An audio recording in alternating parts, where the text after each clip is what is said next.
हाँ क्या सुने लेकिन अ, लेट मी। हाँ बोलो बोलो। नहीं सर, आप बोलो। नहीं नहीं, मैं तो बोलूंगा ही बेटा, पहले तुम बोल लो।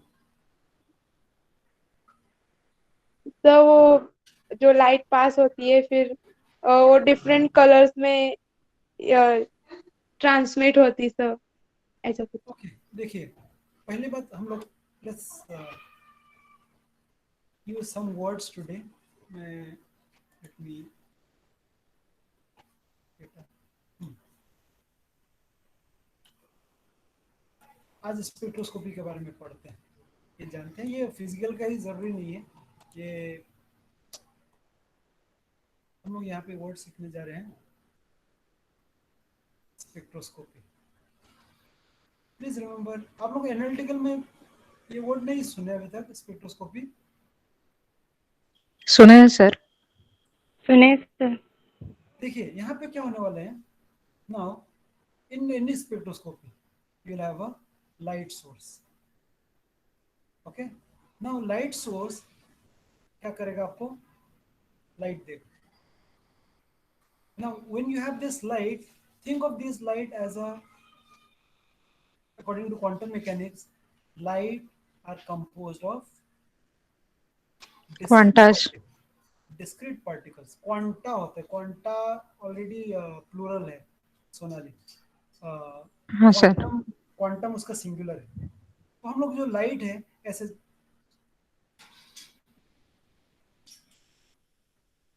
ऐसे अलग अलग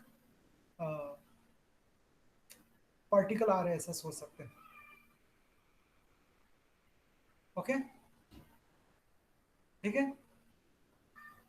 So when you have a light source, now see, imagine next time also, you know, you have a torch light or you have a bulb or you have a tube light or even you have sun. They're all sources of light. So they are emitting light, means they are emitting quanta.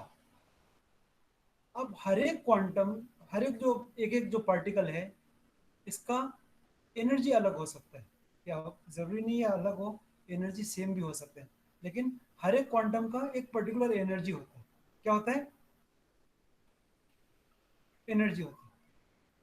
Now let's write down few terms. Energy is related by E is equal to h nu. H is called Planck's constant। Planck's constant. लिखिए आप लोग, H is called Planck's constant। और new क्या है, new is the frequency।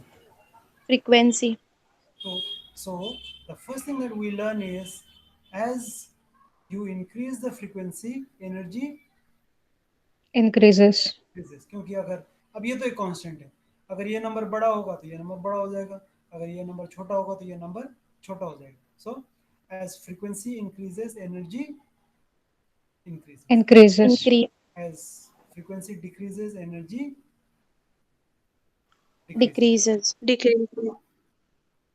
Frequency का unit होता है hertz, या फिर काउंट पर सेकंड, या फिर पर सेकंड। तीनों ये लिखने के अलग अलग तरीके हैं। You don't need any conversion between them.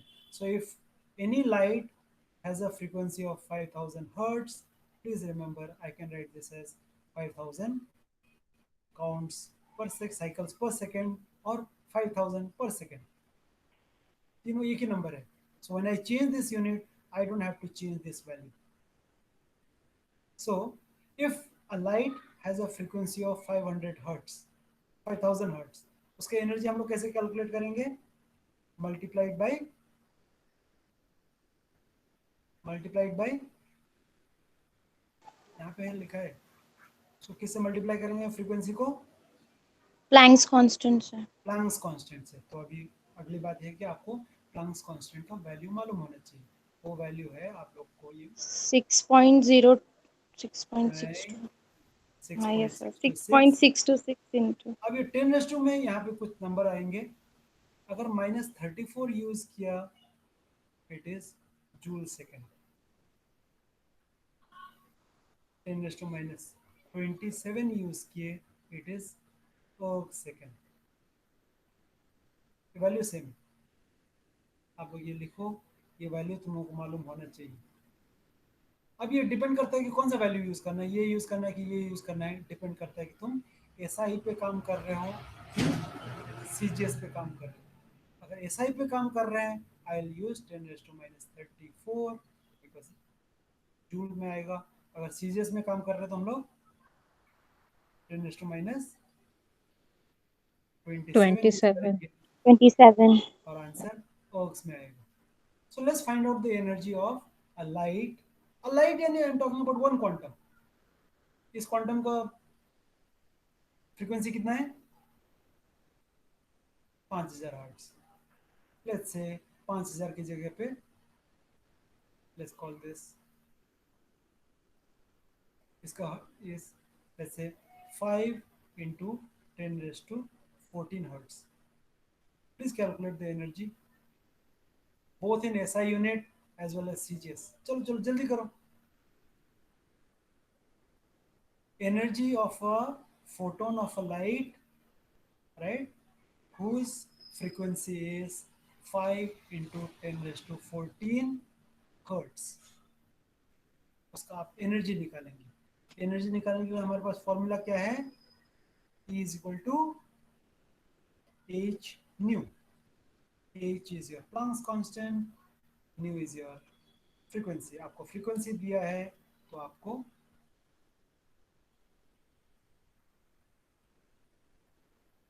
Energy निकालना आना चाहिए।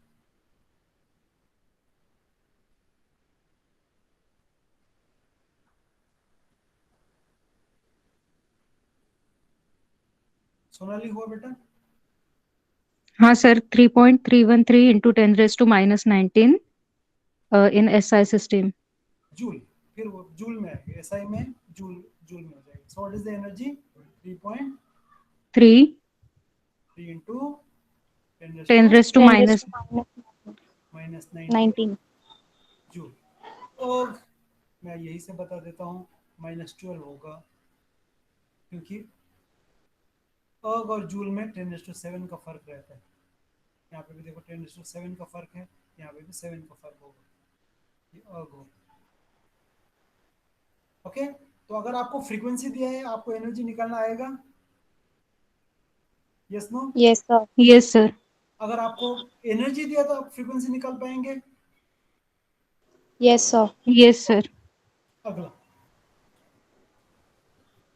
अगला जो टर्म है वो है wavelength. Wavelength is related to frequency by this. Wavelength is equal to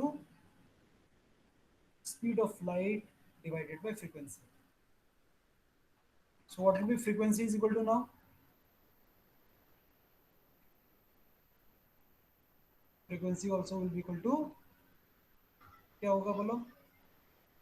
C upon lambda. Very good. So what will be energy is equal to in terms of wavelength? Energy is equal to Hc by lambda. h c by lambda।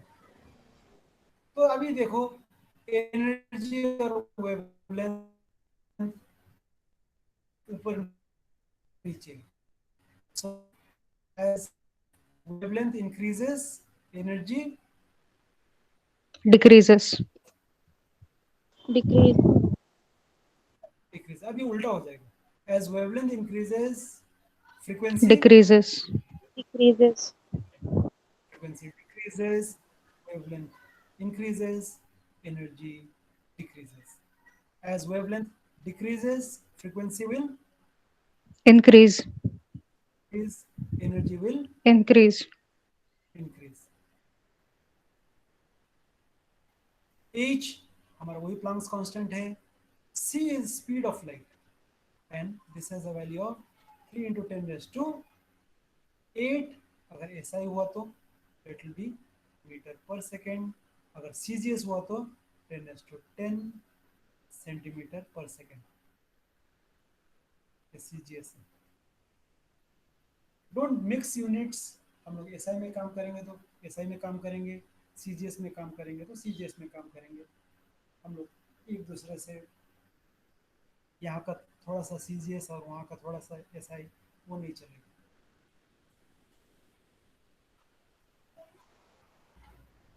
Okay. Yes sir. Last है हमारा wave number. Wave number is defined as 1 upon lambda. So what will be energy in terms of wave number? E is equal to H wave number. h c nu bar, क्योंकि यहाँ देखो E is equal to क्या था, H C by lambda था, तो 1 by lambda निकाल लिया तो क्या बचा, एच सी बचेंगे। So E is equal to H C nu bar. ठीक है। Yes, sir. Yes sir. Okay, तो अभी हम लोग एक छोटा सा काम करते हैं। लेट्स से आपके पास वेवलेंथ है 500 नैनोमीटर, 500 नैनोमीटर। तो अभी आप क्या क्या निकालना है आपको, हमारे पास चार चीज़ें हैं, एनर्जी है, फ्रीक्वेंसी है, वेवलेंथ है, वेव नंबर है। अभी आपके पास ये दिया है, आपको ये तीन निकालना। चलो जल्दी से निकालो, एक मैं निकाल के बताऊं या आप लोग निकालेंगे, पहले मैं करके बताऊं क्या करना है।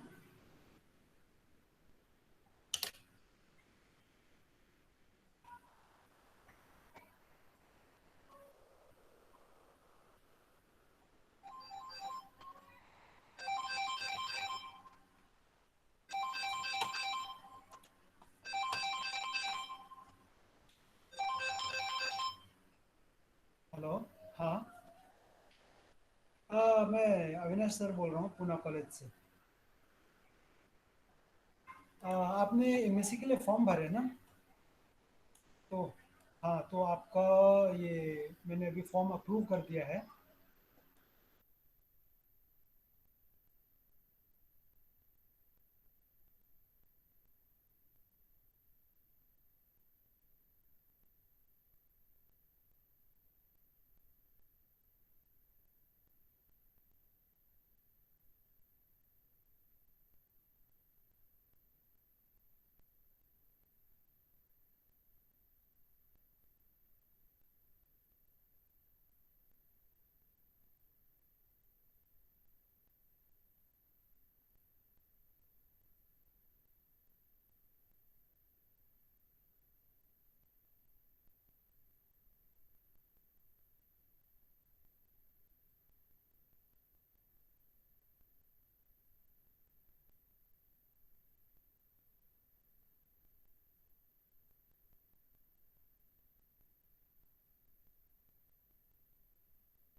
हाँ, कुछ हुआ।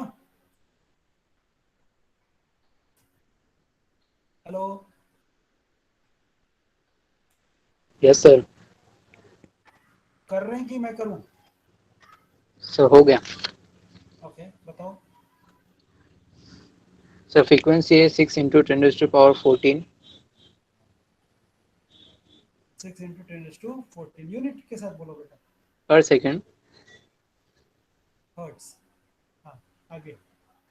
Energy है 3.9756 3.98 into 10 raised to power minus 19 unit, joule second. नहीं जूल होगा, वो सेकंड और पर सेकंड के ये कट जाता है। I'll show you Okay, how sir. it does. हाँ, एनर्जी जूल। हाँ बोला, और आगे वेव और नंबर उसको हाँ वेव नंबर निकालना है। वो बचा है क्या?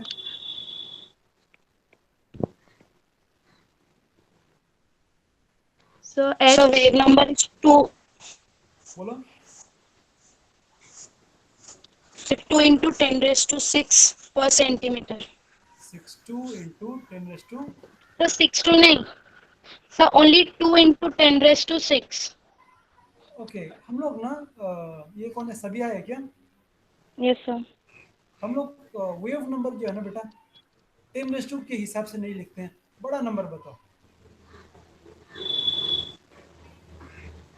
Yes, sir. Wave number we normally don't write in terms of 10 raise to something, 10 raise to 4 हुआ, 10 रेस टू 6 हुआ, हम लोग उसको 2 4 5 6 7 8 9 जो भी है नंबर बोलते हैं। बोलो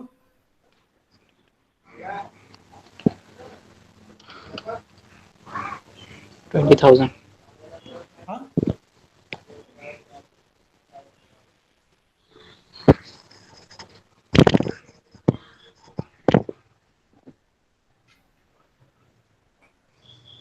ये मुस्कान तुम्हारा हुआ बेटा? So 2 हाँ and सर 6 कर रही हूँ। times 0. अरे तेरा एग्जैक्ट 0 0 0 0 आ रहा है क्या? कुछ तो गड़बड़ है। वेव ओके ठीक है। मोहसिना तुम्हारा हुआ बेटा? Yes sir. आंसर सेम आ रहा सर है? नहीं sir, wave number 0.002 centimetre inverse. नहीं तेरा गलत होगा, तेरा गलत ओके होगा। सर। ठीक है, ओके मैं सर। एक जो है एक सबके साथ सॉल्व करता हूँ, इसके आगे तुम लोग कर लेना, ठीक है? मैं आपको सॉल्व करके सर, बताता हूँ। यस हाँ सर। बोलो क्या? सर बोलो। हम नैनोमीटर को कन्वर्ट करेंगे ना पहले। हाँ तो इसलिए मैं सॉल्व करके बता रहा हूँ ताकि आप आगे के जो सोल्यूशन है आप अपने आप कर सकते हैं। इसका रिकॉर्डिंग है, जी तो जब भी तुमको देखना है देख लेना, ठीक है? हमको जी सर। वेवलेंथ दिए, वेवलेंथ क्या दिया है, क्या था, सॉरी मुझे याद नहीं। 500 नैनोमीटर। ओके, नैनो मतलब 10⁻⁹ नैनो, आगे क्या था, मीटर, नैनो की जगह 10⁻⁹ आएगा। नाउ कीप इन माइंड, अगर वेवलेंथ जो है मीटर में आएगा तो मैं काम किस में करूंगा, कौन सी यूनिट में, एसआई की सीजीएस? ऐसा है। SI. SI। Okay, now so wave number जो है वो आसान सा हो जाएगा, इसका इन्वर्स ले लो, 1/500 इंटू 10⁻⁹। अब यूनिट क्या आएगा? Metre inverse. लेकिन वेव नंबर जो है एक ऐसा चीज है जो हम लोग आमतौर पे सीजीएस में काम करते हैं, तो हम लोग इसको मीटर इनवर्स में करने की जगह इसको सेंटीमीटर इनवर्स में करते हैं। तो सेंटीमीटर इनवर्स में करने के लिए मुझे वेवलेंथ को सेंटीमीटर में करना पड़ेगा। So what is 500 into 10⁻⁹ metre is equal to कितना centimetre? 500 into 10 raised to power minus 7 हाँ, ध्यान रखो मीटर को सेंटीमीटर करने के लिए 100 से मल्टीप्लाई करना है। सो वेवलेंथ इज 500 इंटू 10⁻⁷ सेंटीमीटर। तो हम लोग इसको वेव नंबर को -7 करते हैं, तो आंसर कितना आ गया? हाँ अब ये 0 0 आएगा क्योंकि 500 है एग्जैक्टली। ओके, इसको तुम लोग 20,000 20,000 यूनिट सेंटीमीटर इनवर्स। पर सेंटीमीटर। पर सेंटीमीटर। ये हो गया पहला, is this clear? Yes sir. Okay, तो अभी हमारे पास एक हो गया, फ्रीक्वेंसी निकालना है, एनर्जी निकालना है। Frequency is related to wavelength by this number. अब हमारे पास वेवलेंथ, नाउ देखो सी का वैल्यू मेरे पास क्या था, 10⁻⁸ भी था, 10 भी था। राइट। ये यूज करूंगा अगर मेरा वेवलेंथ मीटर में है तो, ये यूज करूंगा अगर मेरा मीटर या मेरा वेवलेंथ सेंटीमीटर। आंसर एक ही आएगा देखो। सो 3 इंटू 10⁸ मीटर हो गया। तो वेवलेंथ में किस में यूज करूंगा? वेवलेंथ को मैं मीटर में मीटर में यूज करूंगा। इसका आंसर शायद ये आता होगा। देखिए 6.6 है क्या एग्जैक्टली? एग्जैक्ट तो आएगा नहीं। 6 पॉइंट कितना था अशफाक?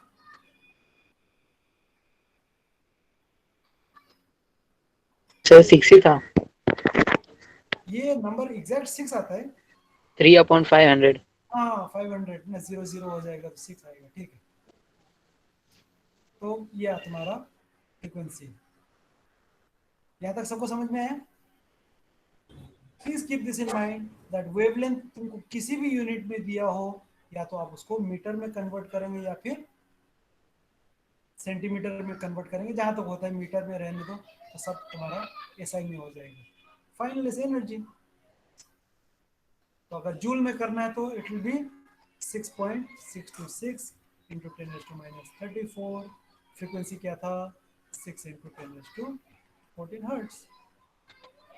हाँ अभी देखो, हर्ट्ज यानी सेकेंड इनवर्स। मैं आपको ये बताने वाला था, इसका यूनिट है जूल सेकेंड, इसका यूनिट है सेकेंड इनवर्स। तो क्या हो जाएगा? सेकेंड और सेकेंड इनवर्स कट जाएगा, क्या बचा अशफाक? एनर्जी की यूनिट क्या होगा? जूल। अगर आप करेंगे तो ये -27 करना पड़ेगा, तो आंसर -12 आएगा। ठीक है, ये आप लोग कर सकते हैं ये? यस ठीक सर। है? सर तो सो वेवलेंथ क्या है, वेवलेंथ का फॉर्मूला देख लेना। फ्रीक्वेंसी क्या है, वेव नंबर क्या है, आप लोग कर सकते हैं। ये आपका रिलेशन है। You should be able to calculate one from another. Okay, अब ये देखिए,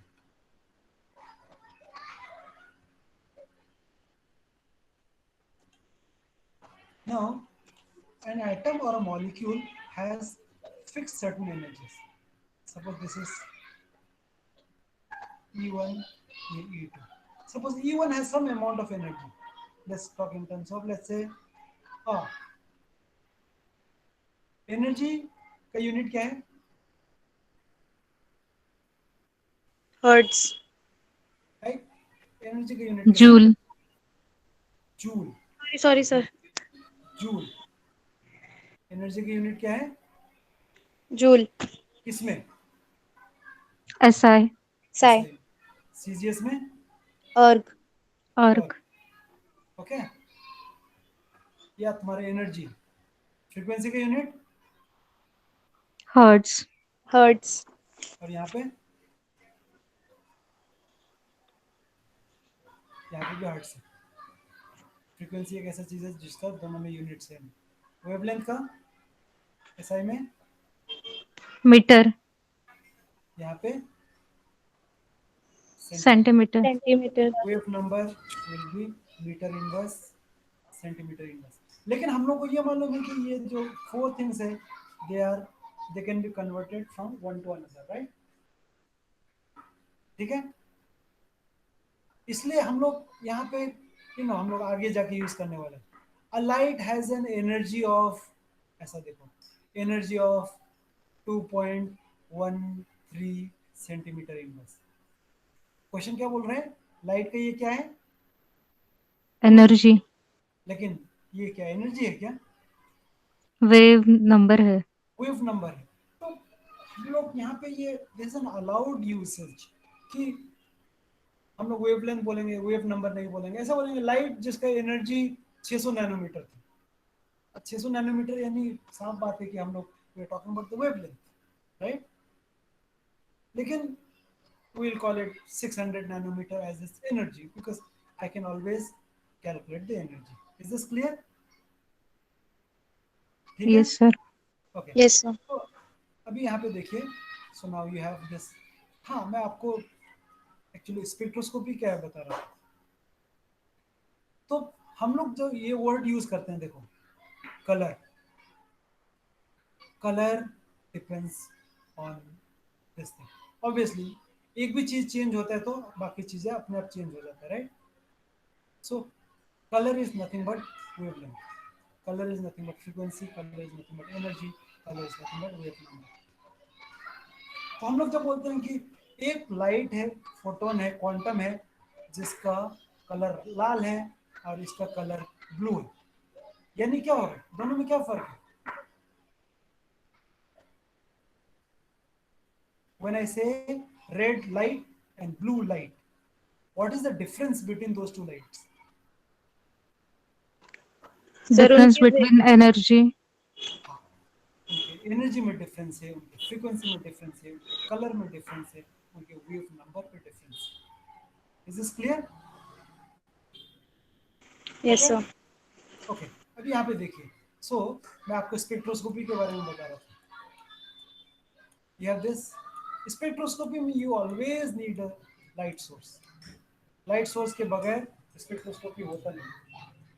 जस्ट होल्ड ऑन करो बेटा, एक minute. Okay, so this light source is giving out a series of quanta particles, right? अब बात यह है कि हर एक पार्टिकल की एनर्जी सेम हो सकते हैं, हर एक पार्टिकल की एनर्जी अलग हो सकते हैं। वो किस बात पर डिपेंड करता है? वो इस बात पर डिपेंड करता है तुम्हारा लाइट सोर्स क्या है। There are some light sources जो सिर्फ एक ही टाइप का, एक ही फ्रीक्वेंसी के लाइट छोड़ता है, जैसे उसमें सबसे कॉमन ये है laser. Laser is a light source, उनकी खासियत क्या है? मोनोक्रोमैटिक लाइट पास कर। Chrome is another word for colour. Mono, mono यानी एक, एक। So what is the meaning of monochromatic light? A colour consist of single wavelength, नहीं, वो लाइट जिसका सिंगल कलर कलर, एक ही कलर का है। और कलर किस बात पर डिपेंड करता है? Wavelength, energy. Energy, wave number, frequency. तो जब मैं कहता हूं कि you have a monochromatic source of light, इसका मतलब क्या हुआ? वो एक ही कलर की लाइट एमिट करेगा, वो रेडिएशन। जितने भी फोटोन्स एमिट कर रहे हैं, सारे के सारे जो फोटोन्स हैं, सबके वेवलेंथ सेम है, सबके वेवलेंथ सेम है, सबकी एनर्जी सेम, एनर्जी सेम। सबके वेवलेंथ सेम है, सबके फ्रीक्वेंसी सेम है। Now we'll put lots of things here. Then you have some sample here. Sample पे जब ये लाइट पड़ता है,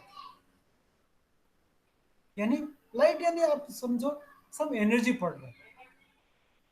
ओके, नाउ आपके पास ये सैंपल के पास दो ऑप्शन है। ये लाइट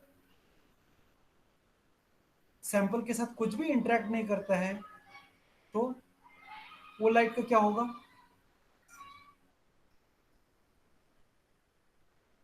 लाइट ट्रांसमिट हो जाएगा। ज्यों का त्यों बाहर आ जाएगा।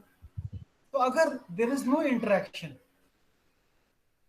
इसके एनर्जी और इसके एनर्जी सेम रहेंगे कि अलग रहेंगे? सेम। सेम होंगे।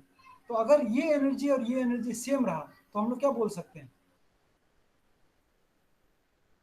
मैटर के साथ इंटरेक्शन नहीं हुआ। हाँ, इस मैटर पे कम से कम इस लाइट का, देखो हो सकता है दूसरे लाइट का असर पड़े, कम से कम इस लाइट का यानी इस एनर्जी का कुछ फर्क पड़ा नहीं, राइट? लेकिन ऐसा हो सकता है, दूसरा ऑप्शन ये है कि ये जो एनर्जी है, ये जो सैंपल है, इसने इसमें से कुछ एनर्जी निकाल ली। सपोज 500 जूल आ रहा था, सपोज यहाँ पे 300 जूल आ रहा है, इसका मतलब क्या हुआ? 200 जूल एनर्जी एब्जॉर्ब की। सैंपल ने 200 जूल एनर्जी एब्सॉर्ब कर ली। तो अगर इस फ्रीक्वेंसी और इस फ्रीक्वेंसी में, देखो हालांकि मैं यहाँ पे एनर्जी लिख रहा हूँ लेकिन मैं फ्रीक्वेंसी बोल रहा हूँ, एक ही बात है। अगर इस एनर्जी में इस एनर्जी में फर्क है तो इसका मतलब है जब ये लाइट आपके सैंपल में से गुजर रहा था उसमें से कुछ एनर्जी इस सैंपल ने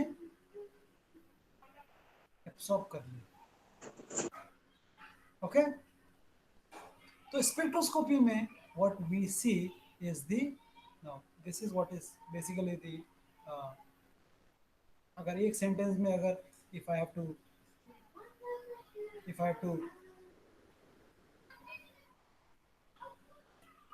spectroscopy is nothing but a interaction of Light, and matter. matter.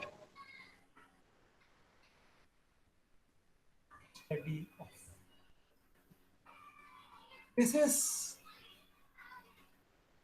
Spectroscopy. बहुत सारे स्पेक्ट्रोस्कोपी है, बहुत सारे डिफरेंट डिफरेंट टाइप के स्पेक्ट्रोस्कोपी है, लेकिन अगर सारे स्पेक्ट्रोस्कोपी का अगर आप एक डेफिनेशन निकालना चाहते हैं, what is spectroscopy? Study of interactions of light and matter. तो आप क्या करेंगे, आपके पास एक सैंपल होगा जो कि आपका मैटर है, इसमें हम लोग क्या डालेंगे? लाइट डालेंगे। Light. Light. उसके और उसी हिसाब से क्या फर्क पड़ता है उसके हिसाब से हम लोग कुछ तो निकालेंगे। we'll get some information out of it which is called, so this study is called spectroscopy. Okay, ji sir. okay.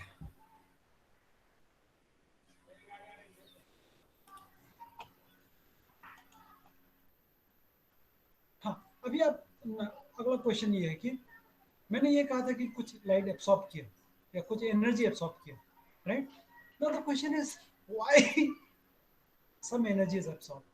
Now see, ये जो सैंपल है they have what we will call as different energy levels. ये अलग अलग energy levels, बहुत सारे energy levels हैं। Suppose देखिए, अगर इस मॉलिक्यूल के पास लेट्स से 100 जूल्स है और लेट्स से ये जो है 500 जूल्स है, मॉलिक्यूल यहाँ पे कब रहता है? अगर उसके पास एनर्जी 100 जूल, 100 joules है। ये मॉलिक्यूल यहाँ पे कब रहेंगे? अगर उसके जब पास 500 जूल होंगी। 500 जूल। तो ये मॉलिक्यूल अगर यहाँ जाना चाहे तो उसको क्या करना पड़ेगा? Absorption of light.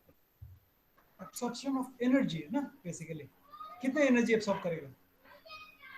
400 joules। 400 joules. 400 joule absorb करेंगे तभी ऊपर जाएगा। अगर इसको यहाँ पे आना है तो ये क्या करेगा? Emit करेगा 400 joules। 400 joules. 400 जूल्स के लाइट इमिट करेगा।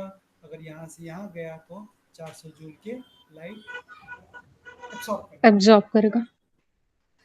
ओके, नो ये जो एनर्जी लेवल्स हैं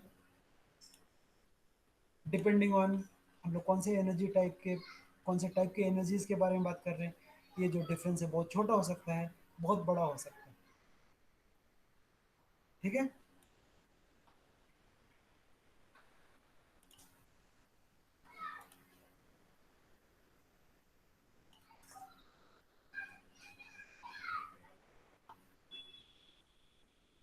ओके। तो यहाँ पे देखिए, suppose you have these two possible energies, ये E1 है, E2 है, and delta is nothing but the difference between E2 and E1। If the molecule wants to go from this energy level to this energy level, तो उसको क्या करना पड़ेगा? Energy absorb करनी होगी कितना? जितना जरूरी है सेकंड लेवल पे जाने के लिए। कितना जरूरी है? E2 minus E1। हाँ सर। अगर यहाँ से यहाँ ऊपर से नीचे आता है तो वो क्या करेगा? एनर्जी एमिट करेगा। कितना एनर्जी एमिट करेगा? E2 minus E1। minus E1। And please remember that energy can be converted into wavelength that energy can be converted into wave number, that energy can be converted into wavelength, because we can convert these three numbers, energy, wavelength and wave numbers, and ये सब जो है.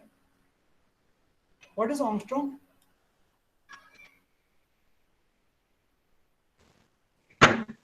Unit of wavelength. कितना होता है? 10⁻⁻10 metre. Metre. ध्यान रखो, अगर मीटर में करना है तो 2000 इंटू 10⁻10 मीटर करना पड़ेगा, और सीजीएस में करना पड़ा तो 10⁻8 -8 -8. आप लोग को थोड़ा ये कंफ्यूजन थोड़ा सा ये होता है, क्योंकि ऑंगस्ट्रॉम में देखो क्या है, ऑंगस्ट्रॉम का ये है कि माइनस जो 10⁻10 है ये मीटर है, और 10⁻8 सेंटीमीटर है. और जब आप स्पीड ऑफ लाइट करते हो 10⁻10 सेंटीमीटर है, 10⁻8 मीटर है. तो ये थोड़ा थोड़ा सा है, और ये उल्टा हो जाता है, वो ध्यान रखने का. ठीक है. Yes sir. Okay.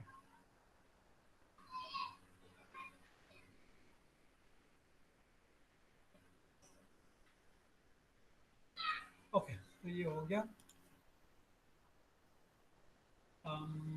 Reasons of spectroscopy. अभी देखो, लाइट है, बहुत सारे वेवलेंथ के लाइट होते हैं, बहुत सारे फ्रीक्वेंसीज के लाइट होते हैं. तो यहाँ पे वेवलेंथ के हिसाब से बताया है, अगर वेवलेंथ 0.1 नैनोमीटर से कम है तो हम उसको गैमा रेज बोलते हैं. अगर 0.1 से 10 नैनोमीटर के बीच में हम उसको एक्सरे बोलते हैं. 10 से 400 नैनोमीटर के बीच में तो यूवी लाइट बोलते हैं. 400 से 700 है तो हम उसको विजिबल बोलते हैं. 1000 से 1 लाख तक है तो आईआर होता है. 1 लाख से 1 करोड़ हुआ तो माइक्रोवेव होता है. ठीक है. 1 से 100 हुआ तो रेडियो होता है, और 100 से 1000 सेंटीमीटर हुआ तो रेडियो. ये दोनों रेडियो वेव अलग अलग है. यूसेज के हिसाब से it is called ESR, electron spin resonance बोलते हैं. इसको एनएमआर, न्यूक्लियर मैग्नेटिक रेजोनेंस बोलते हैं. You will be studying NMR in second semester में. आप लोग पढ़ेंगे, इसमें ऑर्गेनिक भी पढ़ेंगे, फिजिकल में नहीं पढ़ेंगे आप. तो आप इस समय समझ सकते हैं एनएमआर क्या है. लेकिन देखो, again keep this in mind, there will be some light, there will be some matter, and the interaction is called spectroscopy. ठीक है. अब एनर्जी लेवल हमारे पास 3 टाइप के हैं: electronic energy levels, vibrational energy levels and rotational energy levels. तीनों quantize है. तीनों quantize यानी तीनों के फिक्स वैल्यूज हैं, जैसे हम लोग ने बनाए थे. देखिए, ओके, रफली आप लोग ये देखो, कीप दिस इन माइंड. रफली है, ये एग्जैक्ट नहीं है, लेकिन the numbers are quite correct. Electronic जो एनर्जी का जो डिफरेंसेस है वो आपके वाइब्रेशन एनर्जी से बड़े होते हैं, और वाइब्रेशन रोटेशन से बड़े होते हैं. और लगभग कितने गुने से बड़े हैं? लगभग 1000 गुना से बड़े. यानी अगर रोटेशनल एनर्जी लेवल जो है इतना है, तो वाइब्रेशन एनर्जी लेवल कितना होगा इसके 1000 गुना. यानी मैं मेरे कंप्यूटर में बना भी नहीं सकता. Is this clear? सो अगर वाइब्रेशनल एनर्जी लेवल ये है, ये दूसरा वाइब्रेशनल एनर्जी लेवल है, तो उनके बीच का जो एनर्जी है, if I call this let's say EV, rotational will be something here. बहुत छोटा होगा. ये भी अभी बहुत बड़ा है. It should be 1000 times smaller than this. तो रोटेशनल एनर्जी को एक्साइटेशन करने के लिए एनर्जी कम लगते हैं, ज्यादा लगते हैं? कम. बहुत कम लगते हैं. वाइब्रेशन को उसके कंपैरिजन में ज्यादा. थोड़ा सा. थोड़ा सा नहीं, 1000 गुना ज्यादा. ओके. और वाइब्रेशन और इलेक्ट्रॉनिक में भी अगला 1000 का फर्क है. Is this clear? So when they say that electronic energies are greater than vibrational energies which are greater than rotational energies, सही है, लेकिन हम लोग को ये मालूम होना चाहिए कि ये actually you can actually write like this. They are much bigger than this. लगभग 1000 गुना का फर्क होता है. Is okay? Yes sir. तो हम लोग अगेन ये जो है आपका स्केल में नहीं है, प्लीज रिमेम्बर, क्योंकि see this. So now E double prime and E single prime are electronic energy levels. Electronic energy levels इसमें कौन से हैं? ई डबल प्राइम, ई सिंगल प्राइम, दो ही एनर्जी लेवल बताए. तो वाइब्रेशनल जो है इलेक्ट्रॉनिक के कंपैरिजन में कितना गुना छोटा होना चाहिए? 1000 गुना. 1000 गुना. यानी इस लेवल पे तुमको वाइब्रेशन जो है एक्चुअली ऐसे दिखेगी, सब वाइब्रेशन ऐसे दिखेगी. Is this clear? ठीक है ना? लेकिन यहाँ जी पे सर। आपको बताने के लिए बताया है कि ये तुम्हारा वाइब्रेशन लेवल है. These are your vibration levels. तो यहाँ पे आपको दिख रहा है कि ये एक्चुअली 1000 गुना छोटा नहीं है, लेकिन आप लोगों को बताने के लिए बताया. और the third part is this are your rotational levels. यहाँ पे 3 5 बताया है. This will be 1 will be 0 will be somewhere here, this will be 1, this will be 2, this is 3, this is 4, this is 5. Likewise there will be 0 here, 1 2 3 4 5. Okay, which means now this is what you have to remember. Every electronic energy level, देखिए आप लोग, please write down. Every electronic energy level, यहाँ पे कितने electronic energy level है इस diagram में? 2. लेकिन मैं हर एक की बात कर रहा हूँ. Okay, so every electronic energy level will have a series of vibration level. यानी एक इलेक्ट्रॉनिक लेवल में कितने वाइब्रेशनल एनर्जी लेवल्स होंगे?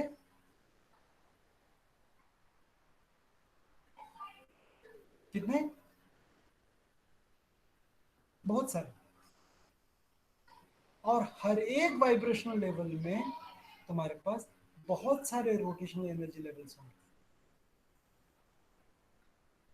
This is something that you need to remember. हर एक इलेक्ट्रॉनिक एनर्जी लेवल में आपके पास बहुत सारे वाइब्रेशनल लेवल होंगे, और हर एक वाइब्रेशनल लेवल में आपके पास क्या होगा? Rotational energy levels.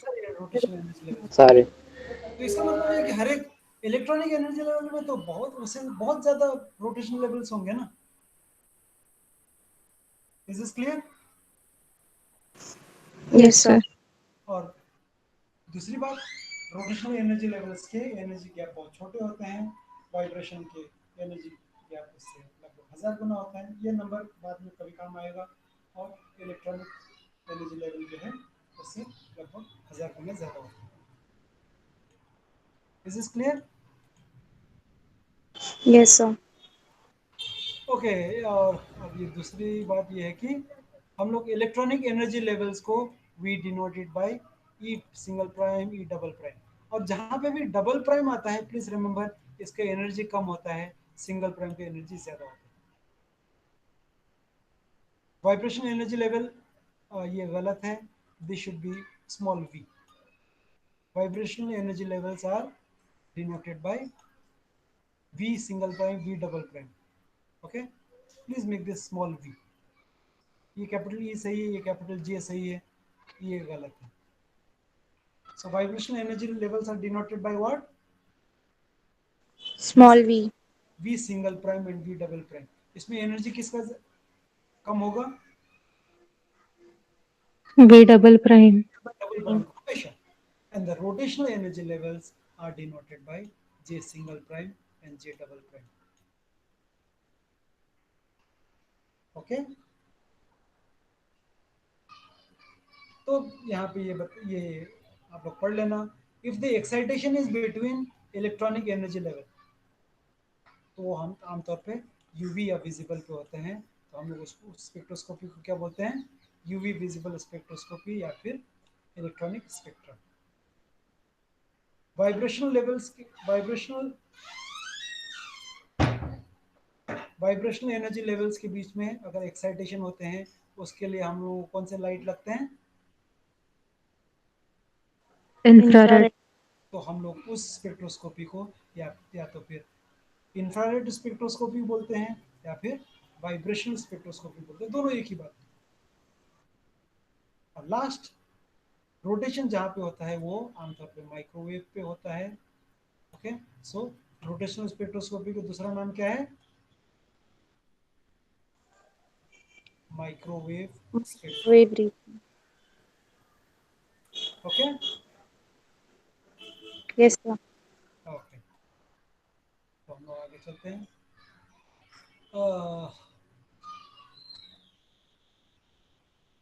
We'll take a small break here.